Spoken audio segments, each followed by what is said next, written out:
और आज की सबसे पहली खबर है दर्शकों, वक्फ कानून तो बन गया है लेकिन मुसलमान मानने को तैयार नहीं है। वक्फ के नाम पर देश भर में जगह जगह बवाल हो रहा है और दीदी के पश्चिम बंगाल में पत्थरबाज गैंग एक्टिव हो गया है। मुर्शिदाबाद की आज तस्वीर आपको दिखाऊंगा जहां पर पत्थरबाज गैंग ने कैसे बंगाल को सुलगा दिया है। दिखाइए जरा तस्वीर। दिन ढल रहा था लेकिन वक्फ कानून के विरोध की आग कैसे फैल गई आप देखिए।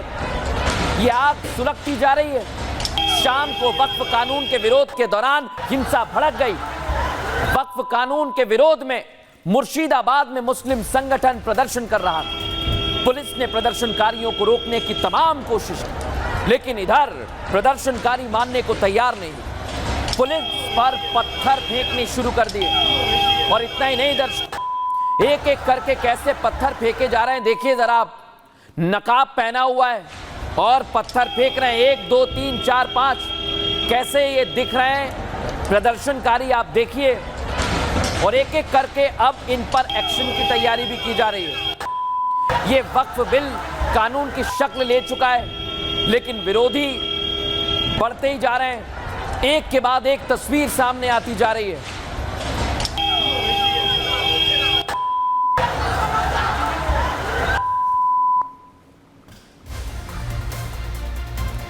देखा दर्शकों आप, वक्फ बिल के संशोधन की चर्चा हुई लेकिन वो कानून बन गया लेकिन विरोधियों की लिस्ट नहीं रुकी। ये बढ़ती ही जा रही है। देख रहे हैं आप कैसे आग लगा रहे हैं। अभी तक राजनीतिक पार्टियां, मुस्लिम समाज के लोग इसका विरोध कर रहे हैं लेकिन वक्फ बिल के विरोध की फहरिस्त में अब मुगलिया वंशज जुड़ गए।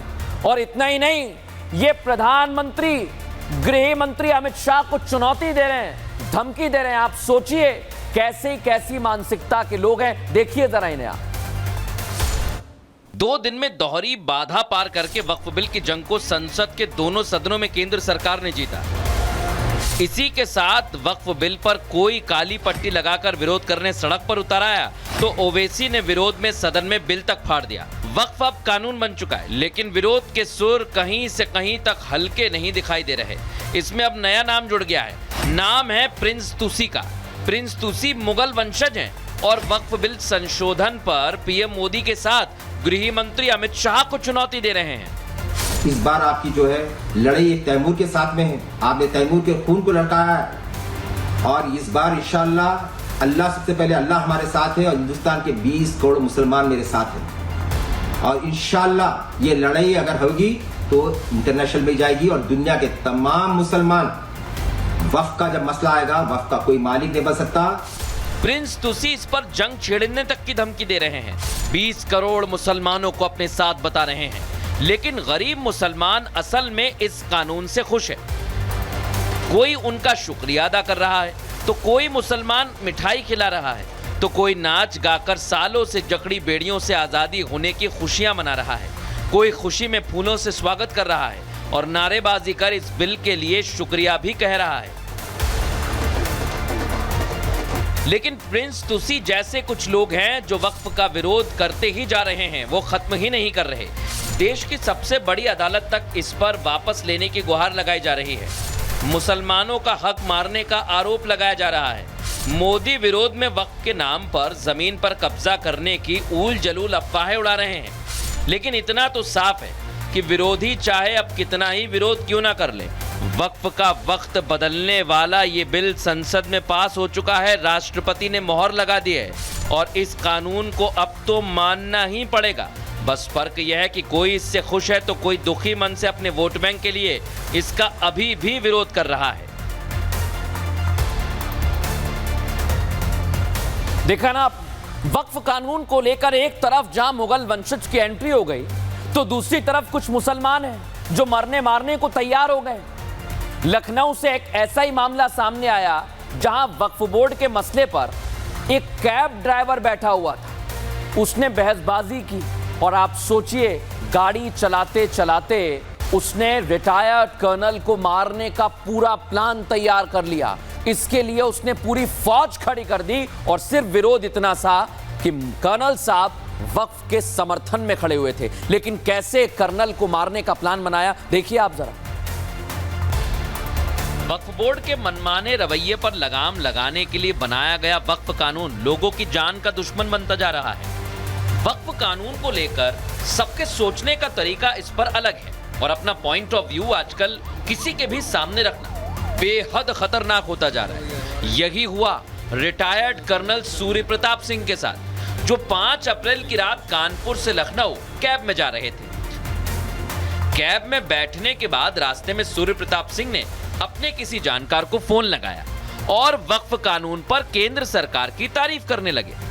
कुछ देर तक रिटायर्ड कर्नल ने वक्फ बोर्ड की आलोचना की, लेकिन इससे वसीम नाम का कैब ड्राइवर नाराज हो गया।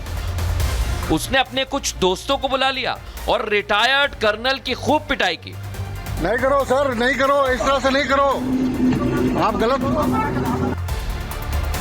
वसीम गाड़ी चलाते चलाते सारी बातें सुन रहा था।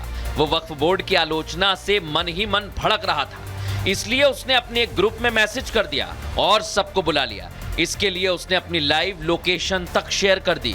उसके एक मैसेज पर वहां कई लोग इकट्ठा हो गए और कर्नल साहब को जमकर पीटा।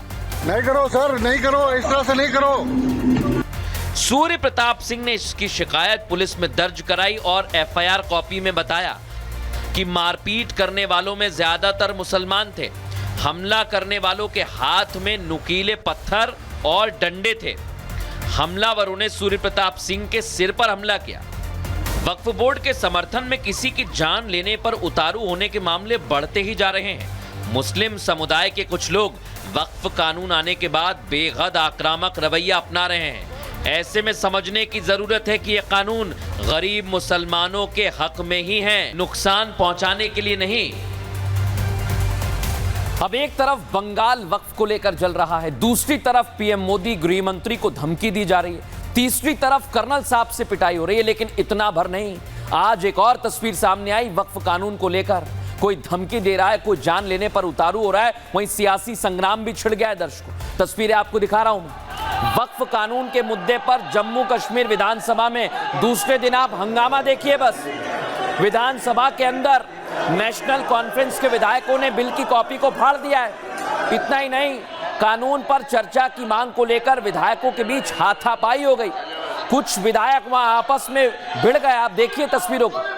एनसी, पीडीपी, कांग्रेस विधायकों ने काली पट्टी बांध ली, वेल में पहुंच गए, नारेबाजी करने लगे। विधायकों ने वक्फ कानून वापस लेने की मांग की। ऐसे में स्पीकर इन लोगों को अपनी सीट पर जाने के लिए कहते रहे। विरोध प्रदर्शन के कारण स्पीकर ने सदन की कार्यवाही को स्थगित कर दिया। लेकिन कैसे ये नारेबाजी चलती रही, सुनिए जरा। अपनी जगहों पर जाइए, मेहरबानी करके अपने अपनी जगहों पर जाइए, अपने अपनी जगहों पर जाइए। तो बाहर जाइए, फिर बाहर जाइए बाहर। अपनी जगहों पर जाइए, मेहरबानी करके अपने अपनी जगहों पर जाइए, अपने अपनी जगहों पर जाइए। तो बाहर जाइए, फिर बाहर जाइए बाहर। यहां सदन में हंगामा चल रहा है तो उधर कोर्ट तक जाने की तैयारी है। वक्फ संशोधन एक्ट के खिलाफ दाखिल याचिकाओं में सुप्रीम कोर्ट में जल्द सुनवाई हो सकती है। जानकारी आपको बता रहा हूं, अब तक कुल 14 याचिकाएं सुप्रीम कोर्ट में दाखिल की गई है। 16 अप्रैल तारीख तय की गई है जब सुनवाई की जा सकती है। इतना ही नहीं, ओवैसी की अर्जी पर भी 16 अप्रैल को सुनवाई संभव है। और केंद्र की तरफ से सुप्रीम कोर्ट में कैविएट भी दाखिल की गई है। कोई आदेश पारित होने से पहले सुनवाई की मांग की जा रही है। यानी आप सोचिए, एक तरफ वक्फ कानून की शक्ल ले चुका है, दूसरी तरफ विरोध करने वाले कम नहीं हो रहे। लेकिन आप सोचिए, इधर कुछ विरोध करने वाले और उधर सरकार एक्शन भी ले रही है। कैसा एक्शन ले रही है दिखा रहा हूं आपको। उत्तर प्रदेश में एक्शन लिया जा रहा है। प्रयागराज में रहने वाले लोग जो कभी माफिया अतीक के नाम से डरा करते थे, पूरा शहर अतीक के नाम से थर्राया करता था, वो आज अतीक की वक्फ संपत्ति पर अवैध कब्जे पर खुलकर बोल रहे हैं। आप सोचिए, माफिया ने वक्फ पर कब्जा कर लिया। प्रयागराज में माफिया अतीक अहमद और उसके परिवार ने वक्फ बोर्ड की करीब 71 करोड़ की संपत्तियों पर अवैध कब्जा किया था। जांच में पता चला है दर्शकों कि वक्फ के तत्कालीन मुतवल्ली ने फर्जी दस्तावेजों के जरिए रिश्तेदारों को संपत्तियां दे दी कौड़ियों के भाव में। कई बहुमंजिला इमारतें वहां पर बना दी, दुकानें वहां पर बना दी, लेकिन योगी और योगी का प्रशासन उनकी जांच पड़ताल कर रहा है, कार्रवाई कर रहा है, क्योंकि सीएम योगी आदित्यनाथ शुरुआत से कह रहे हैं कि अवैध कब्जा यूपी में नहीं चलेगा। और कैसे माफिया अतीक के जो काले कारनामे एक बार फिर सामने आ गए, देखिए जरा। माफिया अतीक अहमद ने मकान और प्लॉट ही नहीं, प्रयागराज में उसने वक्फ संपत्ति पर भी कब्जा किया था। उसका खौफ इतना था कि विरोध करने वाले व्यक्ति को फर्जी केस में फंसाने के साथ ही प्रताड़ित किया जाता था और धमकाया भी जाता था। लेकिन इधर वक्फ कानून पर राष्ट्रपति ने मोहर लगाई तो उधर योगी प्रशासन ने अतीक अहमद और उसके परिवार वालों की अवैध संपत्ति पर कार्रवाई तेज कर दी है। प्रयागराज में माफिया अतीक और उसके परिवार वालों के अवैध कब्जे का खुलासा हुआ है। सुन्नी सेंट्रल वक्फ बोर्ड और मंडल आयुक्त प्रयागराज की जांच में ये बात सामने आई है कि करीब 71 करोड़ रुपए की वक्फ संपत्तियों पर अतीक अहमद के परिवार ने अवैध कब्जा कर रखा था। अवैध कब्जों में वक्फ की दुकान, मकान, बहुमंजिला इमारत भी शामिल थी। ऐसे में पुलिस ने केस दर्ज कर कार्रवाई शुरू कर दी है। अतीक ने वक्फ बोर्ड की जमीन पर बने 200 साल पुराने इमाम बाड़ा गुलाम हैदर पर भी कब्जा कर लिया था। अतीक ने अपने करीबी और उस समय इमाम बाड़े के मुतवल्ली वकार की मदद से इसे तोड़वाना भी शुरू कर दिया था। कहा कि नई इमारत यहां पर बनेगी, लेकिन आगे के हिस्से को ढहाकर वहां शॉपिंग कॉम्प्लेक्स बना दिया। यहां तक कि जमीन की मिट्टी तक निकाल कर बेच दी, जिससे राजस्व को भी नुकसान हुआ। इस जमीन पर माफिया अतीक की नजर 2015 में पड़ी और उसके बाद उसने अपने रसूख का इस्तेमाल करके इसे अपने कब्जे में ले लिया और जो मुतवली है उसकी मदद से यहाँ पर अपना कब्जा कर लिया। जिसके बाद इस जगह के जीर्णोद्धार के नाम पर यहाँ पर शॉपिंग कॉम्प्लेक्स बनाया गया और पूरा काम जो है शॉपिंग कॉम्प्लेक्स का यहाँ पर किया गया। कि शॉपिंग कॉम्प्लेक्स बनाए मामले का मामला जब तूल पकड़ा तो 2020 में योगी सरकार ने यहाँ बुलडोजर चलाया, अवैध रूप से बने इस जगह को तोड़ा। ये सब कुछ सपा सरकार के दौरान अतीक अहमद ने किया, लेकिन योगी सरकार के कार्यकाल में 2020 में इमाम बाड़े में किए गए अवैध कब्जे पर पीला पंजा चला और माफिया की दादागिरी की छाप को मलबे में तब्दील कर दिया। तो शौकत भारती जी ने इसकी मुद्दा उठाई और सरकार से दुहाई लगाई, ये गलत तरीके से निर्माण, ये मार्केट बनी है, इसको गिराया जाए। तो फिर योगी सरकार की कहन पे इसको मार्केट की दुकान को ध्वस्त कराया गया। इस पर कई मुकदमे जिसमें CBI तक इसका रिपोर्ट लगाई गई है, हाई कोर्ट में भी मुकदमा चल रहा है। वक्फ कानून पर चर्चा के दौरान ही कई बार सीएम योगी ने साफ कर दिया कि यूपी में अवैध कब्जा नहीं चलेगा। अब वक्फ बोर्ड के नाम पर जमीनों पर कोई डकैती नहीं डाल सकता, लूट खसोट नहीं हो सकती है, चौराहे की जमीनों पर कोई कब्जा नहीं कर सकता है। अब सार्वजनिक संपत्ति जो भी होगी उसका उपयोग विद्यालय बनाने में, चिकित्सालय बनाने में, कॉलेज बनाने में, गरीबों के लिए आवास बनाने में ही उसका उपयोग होगा। सीएम योगी आदित्यनाथ अपनी बात के पक्के हैं और जो कहते हैं वो ही करते हैं और अपनी सरकार में वो ये कहते आए हैं कि माफिया चाहे कोई भी हो, कैसा भी हो, वो उसे मिट्टी में मिला देंगे। किसी प्रकार की उसकी कोई माफियागिरी उनके प्रदेश में नहीं चल पाएगी। अब अतीक अहमद ने जिन भी संपत्तियों पर अवैध कब्जा किया उस पर योगी प्रशासन का हंटर चल रहा है। इधर उत्तर प्रदेश प्रशासन ने प्रयागराज में माफिया अतीक अहमद और उसके परिवार वालों की अवैध संपत्ति पर कार्रवाई की तो सीएम योगी आदित्यनाथ को जान से मारने की धमकी दे दी दर्शक। और ये धमकी किसी और ने नहीं बल्कि अतीक अहमद के एक रिश्तेदार ने दी है और बाकायदा पुलिस में इसने चिट्ठी लिखी और कहा कि 48 घंटे बचे हैं, 10 अप्रैल का अल्टीमेटम दे दिया। लेकिन कैसे इसकी खबर ली है वो भी आपको दिखा देता हूं। योगी आदित्यनाथ को उनके सख्त तेवर, अपराध के प्रति जीरो टॉलरेंस की नीति के लिए जाना जाता है।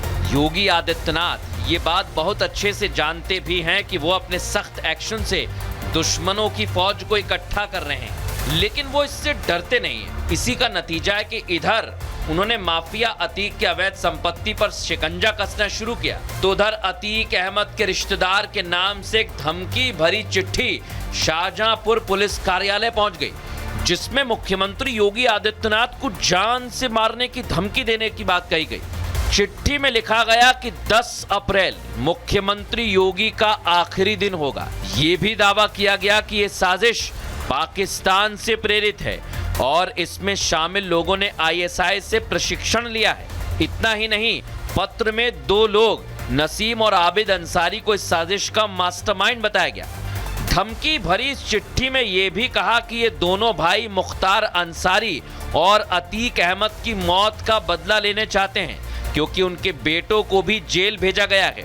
ये पुलिस कार्यालय शाहजहांपुर में एक पत्र प्राप्त हुआ, जिसमें थाना जलालाबाद के 2 व्यक्तियों के नाम से उनके द्वारा 10 अप्रैल को घटना कारित करने की धमकी दी गई थी। माफिया अतीक अहमद के रिश्तेदार के नाम से आई इस चिट्ठी ने पूरे पुलिस महकमे में हलचल बढ़ा दी। पुलिस ने सदर बाजार थाने में एफआईआर दर्ज कर जांच शुरू की। जांच के लिए विशेष टीम तक बना दी गई, जिसने पत्र भेजे जाने के स्रोत की तलाश शुरू की। इस दौरान पुलिस की एक टीम को कुछ अहम सुराग मिले। जांच में पता चला कि ये पत्र अजीम नाम के एक शख्स ने भेजा है, जो जलालाबाद का रहने वाला है।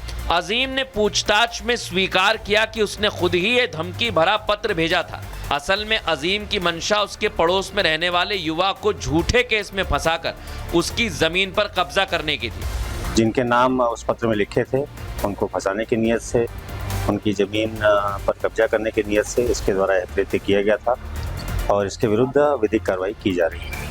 आरोपी अजीम ने पूछताछ में सब कुछ उगल दिया है। फिर भी मामले की गंभीरता को देखते हुए धमकी भरी चिट्ठी की कॉपी को एसटीएफ, एटीएस और इंटेलिजेंस ब्यूरो को भेज दिया गया है और इधर सीएम योगी आदित्यनाथ की सुरक्षा को लेकर भी अलर्ट जारी किया गया है।